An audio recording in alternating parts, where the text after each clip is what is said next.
perhaps you were born for such a time as this.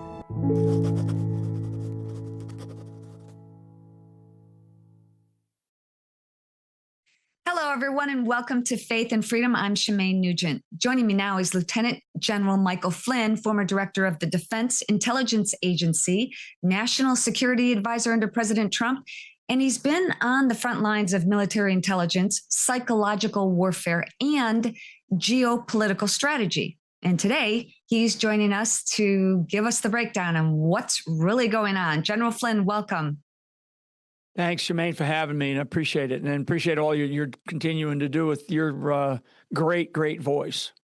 Well, thank you. Powerful. Thank you. So I want to get your take on what is happening with Iran right now, because things are heating up fast. Trump hasn't officially said that we're going to war, but his message was loud and clear. He's demanding unconditional surrender from Iran.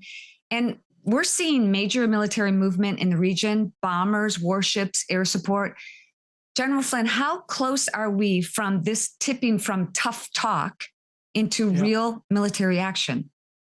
Yeah, so, well, first of all, I mean, there has been real military action. It's been going on for almost a week now with missiles flying both directions, certainly from Iran into Israel, and then the Israeli attacks by their superb air capabilities and air force. Just to give people sort of a lay of the land, there is now another U.S. aircraft carrier battle group moving into the Eastern Mediterranean. So that'll be our third aircraft carrier battle group that's positioned in the region. That is a big decision and an awful lot of capability that the United States military, the United States of America, is now positioned in the Arabian Sea, the Persian Gulf region, and now the Eastern Med. So we have a lot of forces there, naval forces. The U.S. also has a lot of ground forces that are stationed inside of the region. We have military personnel in Iraq still. We have them in Saudi Arabia. We have them in Qatar. We have them in damn near every one of those countries. You know, in some cases, thousands, in other cases, small numbers like hundreds in embassies and such, and providing protection for, the kinds of basing that we have over there. So the U.S. has a force presence in the region that's pretty substantial, not like it was during the height of the Iraq War or anything like that. The Israelis are now in what I would call sort of in their phase 2 of their overall campaign, which I had predicted a while back when they first started on, I think, the 13th, that this thing was going to go on for a couple of weeks, and it will continue to go on for a couple of weeks unless something dramatic changes, and I'll get to that here in 1 minute. The Israelis, their first initial campaign was to target leadership targets and military headquarters, and they did a really superb job of that. The second part of their campaign is to go after infrastructure, and particularly their nuclear infrastructure and their ability to war make, right? Their military industrial complex. So we've seen some refineries that have been struck. We've seen some of their military industrial complex struck. We've seen a lot of their ground-based air defense, which provides very close-in targeting for the Iranian missiles. The other side on Iran has fired now about 8 waves, maybe 9 waves of their ballistic missile capacity. And at some point in time, you have to ask yourself, can both sides sustain this for much longer? I don't believe the Iranians can sustain much longer with this ballistic missile capability. Yeah, and that's a great slide there that you got up. I posted a slide like that, similar to that, here not too long ago, probably 30 minutes ago on my X at Gen Flynn, because what we're now seeing are these longer range missiles, and it's probably because the shorter range missiles that can only target Israel. The longer-range missiles the Iranians are now using, because I think that they're starting to run short on capacity. So all that said, Trump now has called for unconditional surrender. What has happened in the last 12 hours, Shemaine, is that we have seen 3 aircraft. One of them, we believe, is the presidential aircraft from Tehran, from the Iranian regime, fly from Tehran to Oman, to Muscat in Oman. So are they carrying a lot of the leadership? Is Khomeini on board? Are their families being hustled out of there from the tyrannical leadership of the Iranian regime. So those 3 aircraft have flown into Oman in the last probably 12 hours. Putin has put out a very strong message. The Turkish President Erdogan has put out a very strong anti-Israel message. Putin put out a very stern message that basically said, and it was a warning to the U.S., to President Trump, not to get involved in the Middle East. And that's something that we're going to have to all pay attention to. So where does that put President Trump? In the national security arena, in the Situation Room, the president has access to a whole bunch of information. And he should have access to every single piece of information that the United States government can get their hands on that has to do with this issue, has to do with this region, has to do with this fight. And because he has a big decision to make. The fact that he's called for an unconditional surrender of Khamenei and the Iranian regime is a big deal. He's going to have to move forward on that. So what does that mean? Will the United States, will he answer this question? Will the United States provide, even more devastating capabilities that we do have to deter and stop and probably destroy Iran's nuclear weapons making capability? And the main target would be Fordow, which is one of the big, deeply buried, hardened targets that the Iranians have had for many, many decades now. And it goes way underground. And they can do a lot of testing down there. And they have done a lot of the enrichment. And as Marco Rubio said, and I've been very public about, if you can, once you get past 3% highly enriched uranium development, right, 3%, then you begin to move it. And we now for certain know that it was at 60%. Once you're at 60%, you're at 90%, and therefore you can build a weapon. So all this nonsense about, we've been saying Iran's going to have a weapon for a long time. No, the Iranians have a weapon, and that's what you have to believe. You got to believe that they have it, or they have gotten to the point where they got so close to having one, literally days or weeks away, and so the Israelis could not risk any longer. They couldn't take this risk any longer that suddenly Iran was going to have a nuclear weapon. Iran has talked about not destroying Israel, but wiping it off the face of the planet, okay? Annihilating the nation state of Israel. And frankly, no nation, no bully should be able to exist like that on this planet. And Trump was pretty clear about that in his statement, I think, this morning when he was outside the White House. We got to stop with this bullying nonsense. And no ally of the United States of America, and in this case, Israel is an ally, not just a partner and a friend. They are an ally. And we have longstanding relationships with them. And trust me, for the world that watches your show, trust me, Shemaine, this president is not going to allow that type of threat to be presented to the nation state of Israel, to the Israeli people. Just is not going to happen. So does Trump say to Khomeini, you got 72 hours or you have 24 hours to either get out of there or we're going to do the following? I don't know. That, but those are some of the things that Trump is going to have to consider. He's going through his own mental decision-making process right now. He's still being fed a lot of information. We still have a lot of other things that we've got to do that he's prioritized inside of our own country. We still have, the wolf called China inside the hen house called America. They're not outside, they're inside. We've got Russia and Ukraine at each other's throats, and that's expanding. People have said, well, Netanyahu's trying to draw us into a bigger conflict, a bigger war. No, he's not. The person who's trying to draw us into a bigger war is Zelensky in Ukraine when he targeted a third of Russia's nuclear triad. I mean, that cost Russia quite a bit. And frankly, that was one of those surprise attacks where you don't do stuff like that against nuclear capabilities. Yeah. Russia wasn't presenting a threat with their nuclear capabilities. Zelensky's trying to draw NATO and the West and the United States into a much larger war in Europe. Let me ask you this. let me Yeah. ask you this, General Flynn, because we got about a minute, well, less than that. I got to run for this segment, but you're sticking around for another one. And I want to ask you, how vulnerable does it leave us? We know that there are millions of fighting age men within our border. Yep. Is this beginning of World War III? I'm going to get your Yeah. take on that when we come back. Stick around, will you?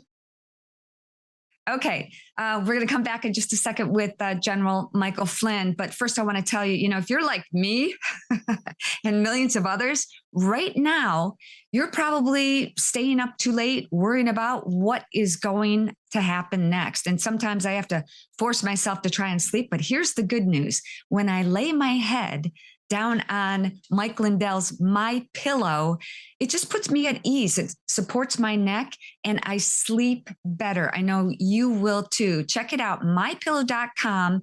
Use the promo code FAITH for a discount. Go to mypillow.com and the promo code is FAITH. We'll be right back with more. General Mike Flynn. Relish the opportunity to be an outsider because it's the outsiders who change the world. Perhaps you were born for such a time as this.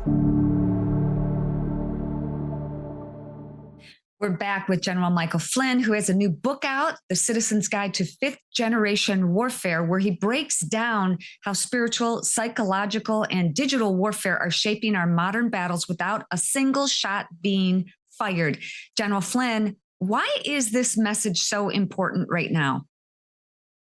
Yeah. So, and part of what is out now, I mean, my brand new book that's out is called Pardon of Innocence. It's a great book and people can go to Amazon and buy it. And I appreciate you touching on books. I've written 8 of them and 2 of them are bestsellers. So this is really an amazing book of faith and family and freedom. And it will make you cry. It will make you laugh out loud. It will get you angry and it will give you a call to action for what every American needs to understand and then do. Because of what I've been through, I felt very compelled to tell that story. And it's a very, very honest, it's a very, very brutally honest story. And it's well written and well sourced. So I want people to understand that I took a lot of time to put this thing together, a lifetime. And so anyway, back to what we were talking about, Shemaine, because this is really... You're right, and I'm so glad that you're pushing Mike Lindell and My Pillows. Mike's been fighting, and I'm a good friend of Mike, and I guess if you go to the promo code FAITH for you, do that, people, because Mike Lindell still needs our help. Bibi Netanyahu, he understands where we're at as a nation right now. He knows we've been stuck in the Middle East for the better part of 2 decades in Afghanistan and Iraq and other parts of the region there. He knows the sentiment of the American people is not about getting drawn back into another quagmire, another long, a war of participation and a losing effort. We don't need that. We don't want that. Netanyahu realizes that. But Netanyahu is also smart about what's going on in the sentiment of not only the region, but his own people, right?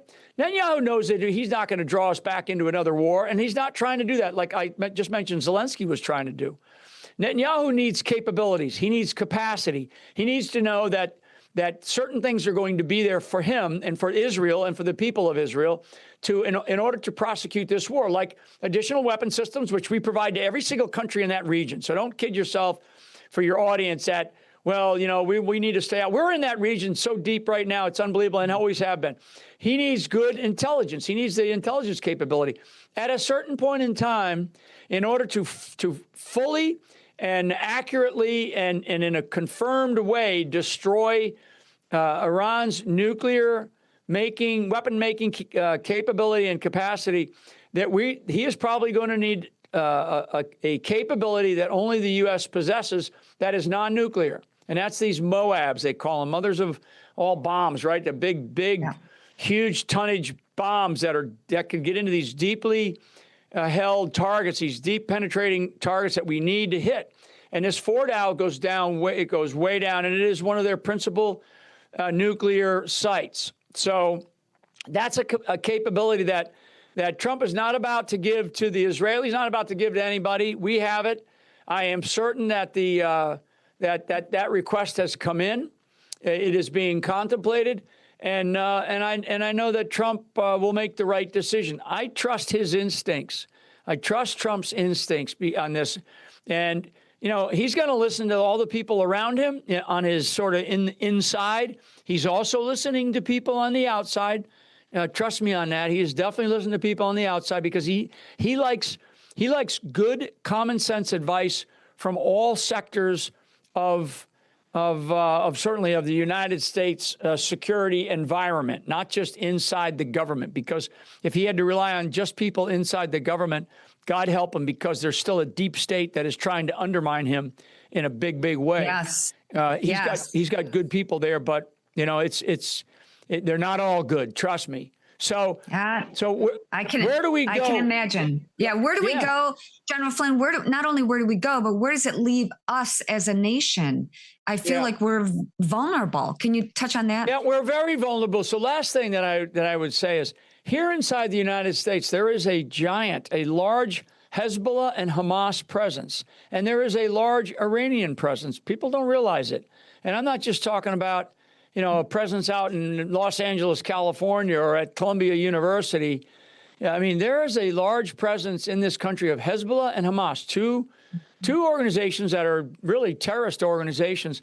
And now, because of what Biden did, allowing 20 million more people to come into this country, and a bunch of them are subversives, and they will come in as, they're not just criminals. These are terrorists, and these are leaders who can run these organizations. So I am concerned, and I think our law enforcement professionals, we have to stand behind them.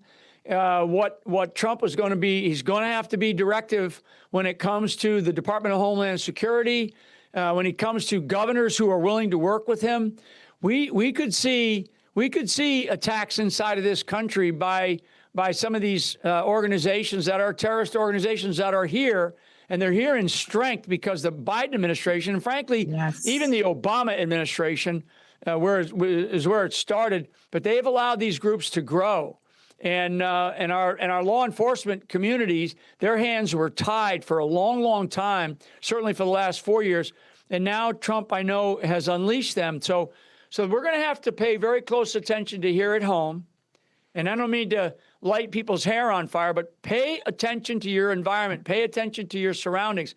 And let's be very attuned to what President of the United States of America will, I know he'll get out in front of the American people, and he will stop everything, and he'll say, I need to get in front of the American people. And he's going to lay out the objectives of what we, the United States of America, are doing. And Trump's first and foremost priority is really the preservation of our Constitution and the protection and safety of the American people. And I know that he'll do that. So I'm good about the person that we have in charge right now. Thank God we have Trump in charge. Oh my gosh. Can you imagine the alternative? I want to touch on faith real quickly. You're a man of faith, I know. Do you think that we're seeing echoes of Ezekiel 38, Revelation, and Isaiah 17 played out before our very eyes? Yeah, the other question that came up the other day, which is an interesting one, is, are we experiencing a Noah moment in this country, right? And maybe globally, but certainly in this country. And that moment is, the metaphor where Noah was, had to go through all that, how that story goes. But are we in this country in a period of time now where we better come to grips with remaking ourselves as a Christian country? Because that's really how we were created.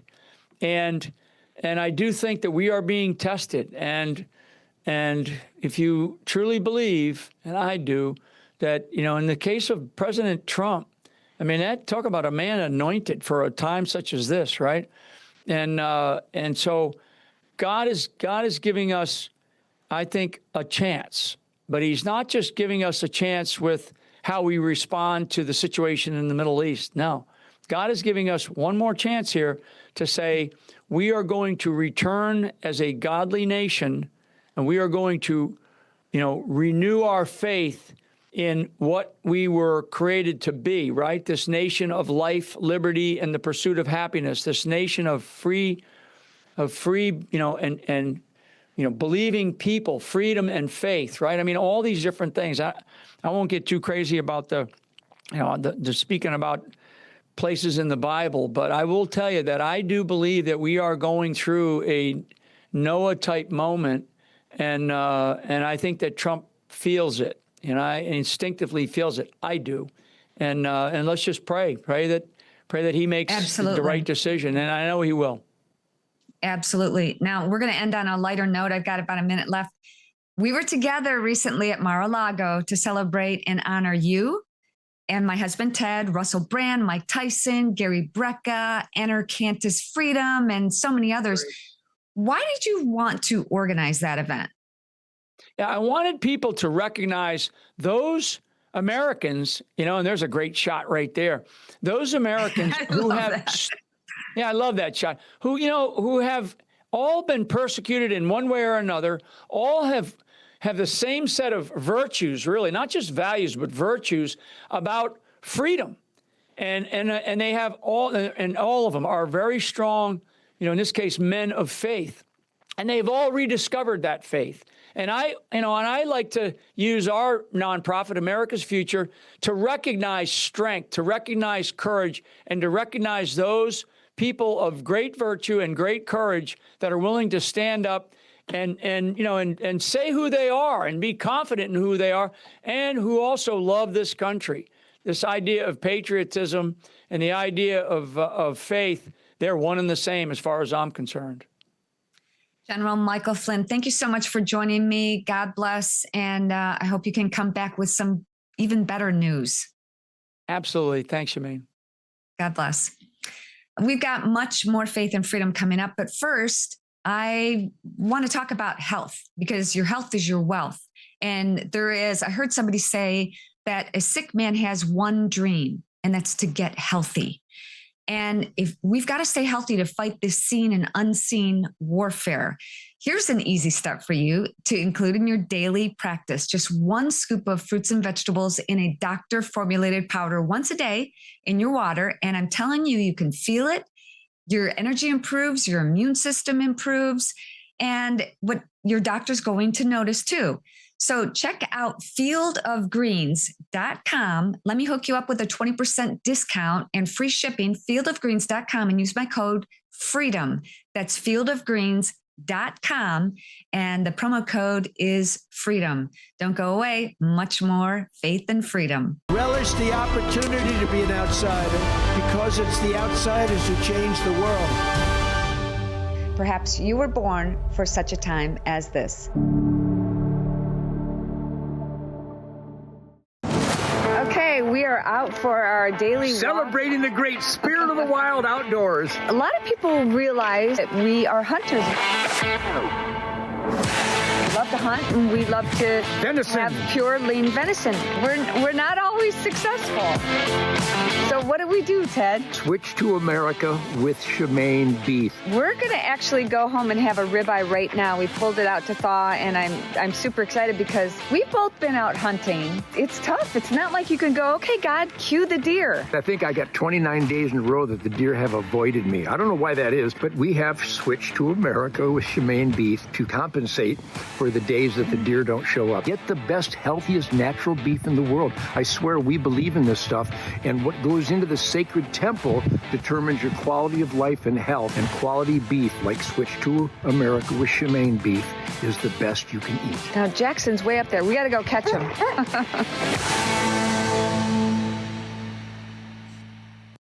You know, 4th of July is right around the corner, and you can get backyard barbecue bundle at switchtoamericawithshemaine.com. And you guys support American-made products. Check it out, switchtoamericawithshemaine.com.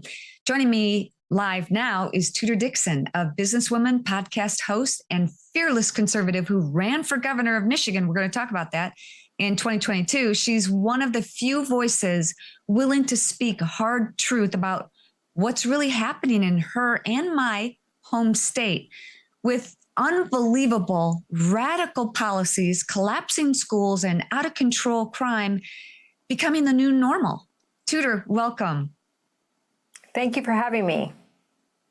Thanks for being here. So You and I were talking off air, and there's so much to talk about. You're just definitely going to have to come back because I'm not going to get to all these questions. But first up, I think the most important thing for the state of Michigan, we got a Chinese couple caught smuggling pathogens into the state, CCP nationals snooping around Camp Grayling, and even a Chinese citizen voting in our election. And let's not forget thousands of people marching through Lansing yelling 8647, like that's totally normal. Is Michigan now the testing ground for foreign infiltration and radical agendas, or is this just what happens when leadership looks the other way? I mean, I think both, but I think that there are a lot of people, even I've heard people from the CCP committee who have asked the question, is Michigan the headquarters for the CCP in the United States? And they asked that question for the reason you just said. Here you have, at the University of Michigan, a biotoxin coming in. It's going to be in their minds, these people that smuggled this in, they're going to research it in the lab. And what this would have done was this would have infected our crops, and this could have caused widespread hunger across the United States. I mean, this was a catastrophic situation. It happened right under our noses here. You talked about the Chinese nationals that were caught spying on our military base. You talked about the Chinese national who voted in our election. And let's not forget that the Secretary of State, Jocelyn Benson, who is now running for governor in the state of Michigan, promised us multiple times that no one could vote in our election that was not a U.S. citizen. In fact, she said it was ridiculous. She made fun of people who were saying it could happen, knowing that there were loopholes. And then there were a bunch of emails and text messages that were released from her department. It was very clear she was trying to cover up that not only she knew this could happen, but she didn't want the media to get involved with how many people potentially have illegally voted in Michigan elections. Now, keep in mind, she's running her own election for governor. How scary is that? And Shemaine, let's not forget that Gretchen Whitmer partnered with a CCP-aligned company, Goshen, and was going to bring them right into the center of Michigan. She was going to allow them to buy up the land, and she was waiving any type of environmental testing for this manufacturing company that was supposedly coming here to manufacture electric batteries. And remember, just last week, the USA Today told us if we're out there protesting, make sure you burn gas-powered vehicles instead of electric batteries because they're so dangerous for the environment. Unbelievable. All right, let's talk about the auto industry. Once the beating heart of Michigan. Both my father and my brother work in the auto industry, and then they were forced to go electric, and now it's backfiring. How is the EV agenda killing jobs and crushing working class families, Tudor? Well, praise the Lord for President Trump, because he has now eliminated these EV mandates, and he is going to bring back the auto industry in the state of Michigan. We just heard last week that GM is going to invest $4 billion into the United States. And remember that number that he came up that was like $500 billion of investments into the United States from all these different folks. And one of those is GM. GM has now committed to $4 billion that will go into Michigan, Kansas, and Tennessee. That will be to build, guess what? Not electric vehicles, gas-powered vehicles. So we know that this is coming back. We know that he has focused on Michigan as much as Gretchen Whitmer promised us that Joe Biden was going to focus on Michigan. Michigan didn't get any of even the electric vehicle plants that they were promised under Joe Biden. Well, thankfully, because now we're going to have gas-powered vehicle factories because of President Trump. Well, yes, thank you. You've probably seen that video where there was a reporter asking a woman about this electric vehicle, and she said, "It's free energy. It's free." And they were like, "Well, where do you get that from?" Like, it's unbelievable. Let's go back to Governor Whitmer. She imposed, and this really gets me. She imposed some of the harshest COVID lockdowns in the country, while exempting her own family. Why has she never been held accountable for that double standard? Honestly, I think it's because she has a massive amount of money supporting her. She's been able to get around it. She's also in a very media-friendly state for Democrats. The media has never held her to account, even now. I mean, if you think about it, we have a state Senate seat that has not been called. It was vacated during the last election when the person ran for Congress. That person is now a congresswoman. This state Senate seat has been vacant. It's the longest we've ever had an open seat in the state that has not been called by the governor. But if she calls it, she could end up with a tie in the state Senate. And therefore, she has not. And she is not being held accountable by the media. I mean, to me, this is catastrophic. Taxation without representation, right? These people have no representative. This is really, I mean, unconstitutional if you think about it. And yet nobody is forcing her to actually call this election. She has no accountability in this state. Even when she went to the White House, even when she made a fool of herself holding that folder in front of her face, that story was disappeared from Michigan media almost immediately. And I'll tell you why. They see her as the darling of the party. They see themselves moving on to the White House press corps. They would love to see themselves move up with Gretchen Whitmer. So she's got all these people surrounding her in the press that see their future in Washington, D.C. as big story breakers for the president, who they believe will one day be Gretchen Whitmer, as scary as that is. Well, there's more too that she's done. There were documented irregularities in Michigan in 2020, and election integrity still has not been restored. Tudor, what needs to happen before the next major election, and how can we make sure this doesn't happen again? Well, I think Donald Trump's team did a great job of this, with working with the RNC. They sued her. They sued the Secretary of State because of the irregularities that happened in these elections and that were continuing to go on, because she was just outright doing illegal things. And they sued her, I think, out of 8 lawsuits, they won 6 times. It might have been 9, and they won 7 times. That's a significant amount of wins to prove that time and time again, Jocelyn Benson was doing something that was not following the law. And that would ultimately have the potential of altering election results. These lawsuits have been upheld. She's been forced to actually run a decent election. I believe that she ran the right election in 2024, and that's why we were able to see a win for President Donald Trump. And I believe that the RNC will stay involved because they know that we have critical seats here in the state of Michigan. Tom Barrett's seat is very critical. He is an incredible congressman. He has done great work. He's already done incredible things in the short period of time that he's been there. The Democrats think he's vulnerable. I know that the Republicans are going to defend him. We'll have a new person in John James' seat. That'll also be a seat that the Republicans will come in and strongly defend. And because we will have that on the federal level, I believe that the RNC will continue to hold her to those lawsuits, and the new requirements, or at least the old requirements that she wasn't following, she will have to follow in the future. And Michigan's new abortion laws allow for no parental consent, no age limits, and virtually no safeguards. How do we protect our daughters when the government just pushes parents out of this conversation? We have a right to know. I think the Republicans have been able to reduce some of that. I do think that they were able to put a limit on gestational age. So to a certain extent, they've brought it back to where Roe is. But I mean, that's something that I strongly believe that the church should get involved in communities and have conversations and try to bring young people in and help to support families and help to support young women in whatever way they can. Now, you've taken hits personally, politically, and publicly.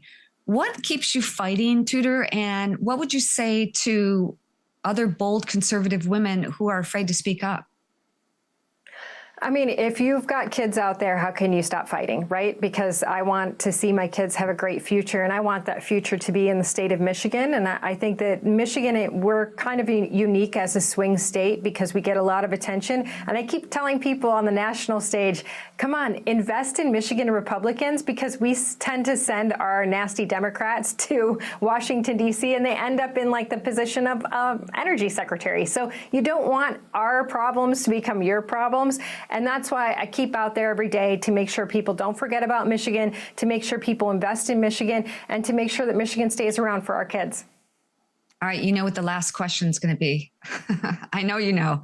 Are you running? Can you run for governor? Will you run for governor?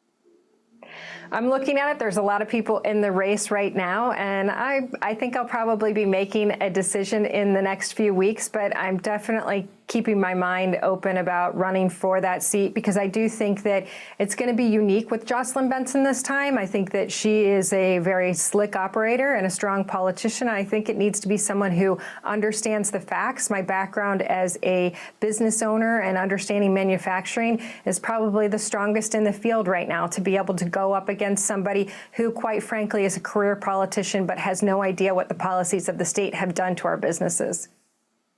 Tudor Dixon, thank you so much for taking a stand in Michigan and beyond. Where can people find you and follow you? Everywhere at Tudor Dixon. Go to X, go to Facebook, go to Rumble. You'll see the podcast there. Check it out. So good to see you. Thank you again for coming on, and thank you again for being a bold and brave Esther. Thank you. Thank you so much. God bless.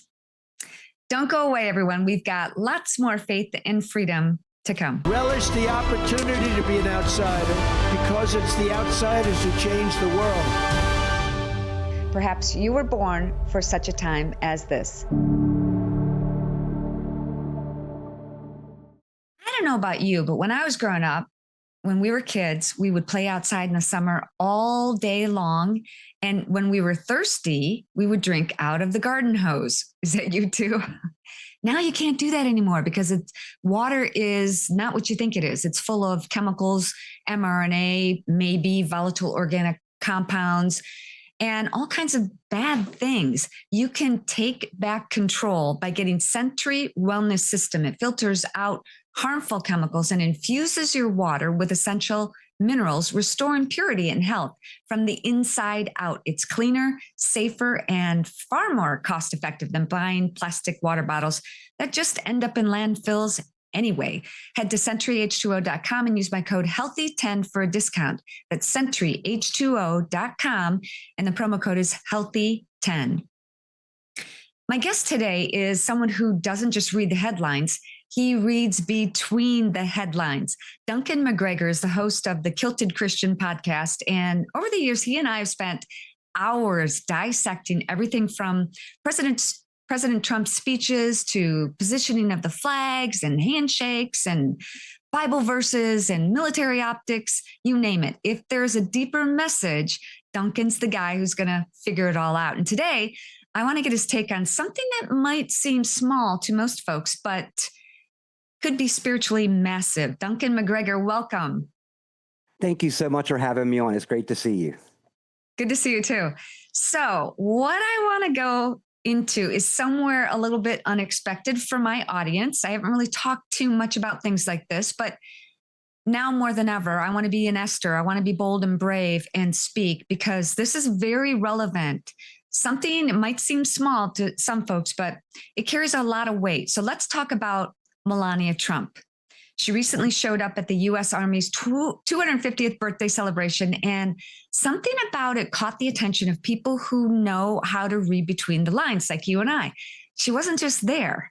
She was positioned. And at one point, she stood directly in front of President Trump, center stage.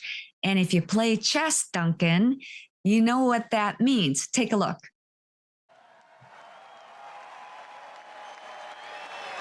And now I'd like to ask our great First Lady to join me at the podium. Thank you very much, everybody.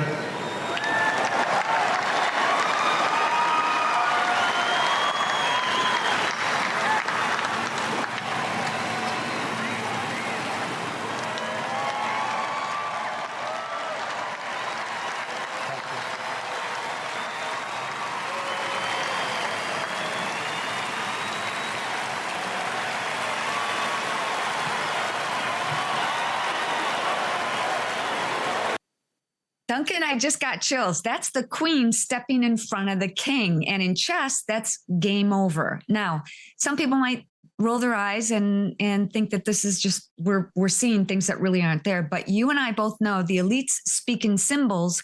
So could this be a signal to the deep state or even a prophetic moment like Queen Esther standing in the gap for such a time as this? To me, it would have been something that I didn't pay attention to at first, except that when she moved in front of him, she didn't speak at all. It was a symbolic move that she made in this. So if we go back into chess, the queen can move in front of the king, but whether it's a legal move depends on specific situations. So the queen can move in a number of squares horizontally, vertically, diagonally, but it cannot move through or land on a piece, including the king. So if the queen moves in front of the king and puts the king in check, under attack, it's a valid move, but the opponent must respond to the check. If the king cannot escape the check, it becomes checkmate. And this also reminded me very something of how wolves interact with each other, where you've got the alpha male and the alpha female, and an alpha female will move in front of the alpha male. Not that the male's afraid, but they know that they need to protect the one that is the benefit to the pack, the country, or so forth.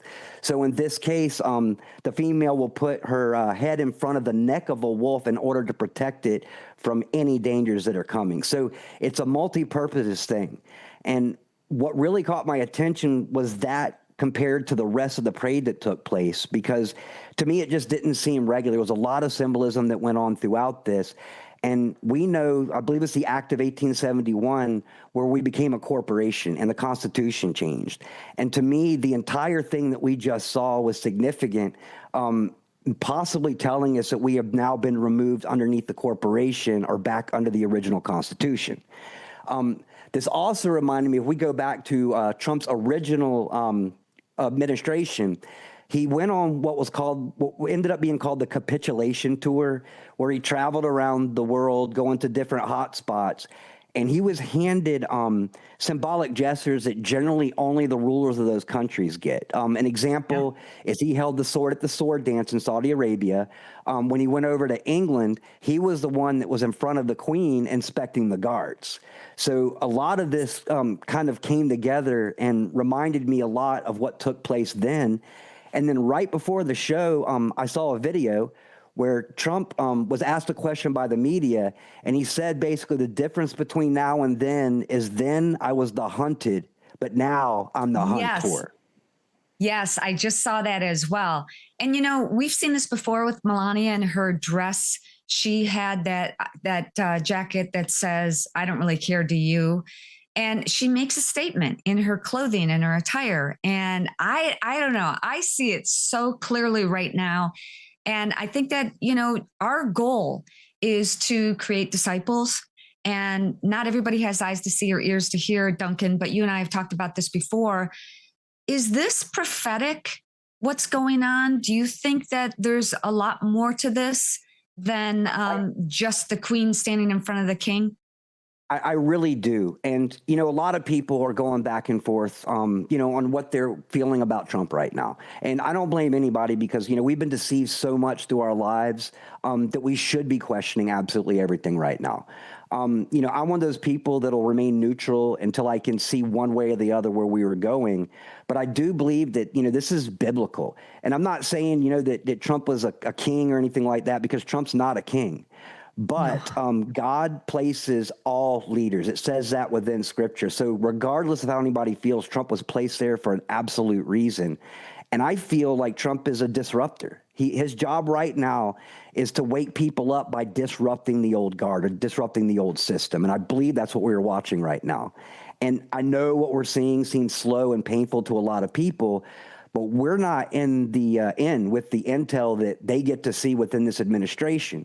So sometimes we just need to sit back and watch. And, you know, so you know, they call us a cult. That's one of the new terms that they like to call people that support Trump.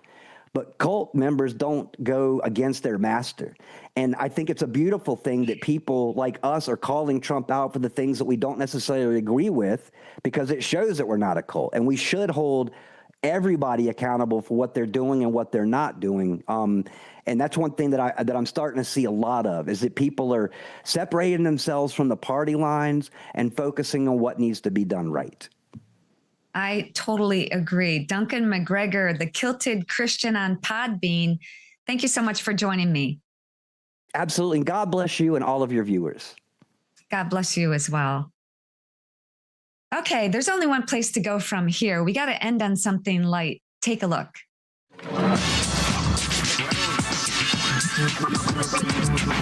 Woohoo!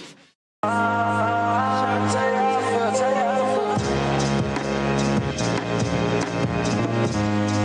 just trying to tell you how I feel, tell you how I feel. I've been on Twitter,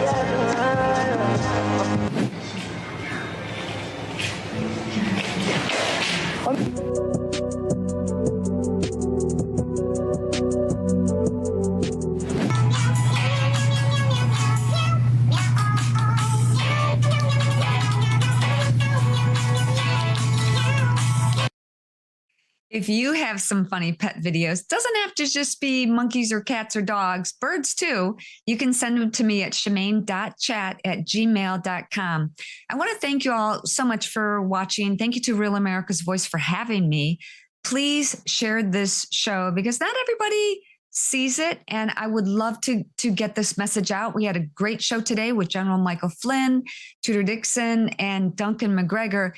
And I want to kind of push the envelope a little bit here and talk about things that some of you might be thinking or hearing about. And that's what we want to include.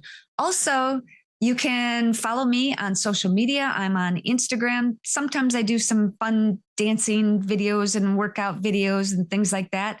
And you can check out my website, ShemaineNugent.rocks, ROCKS. And I'm also on Facebook, got my Facebook back. Facebook and Rumble. You can watch the show also on Rumble and YouTube. And I think that's about, X and True Social. I think that's about it.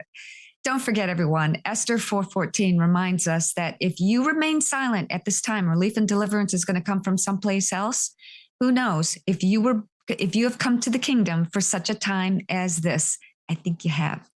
God bless. I'll see you next week. Relish the opportunity to be an outsider because it's the outsiders who change the world. Perhaps you were born for such a time as this.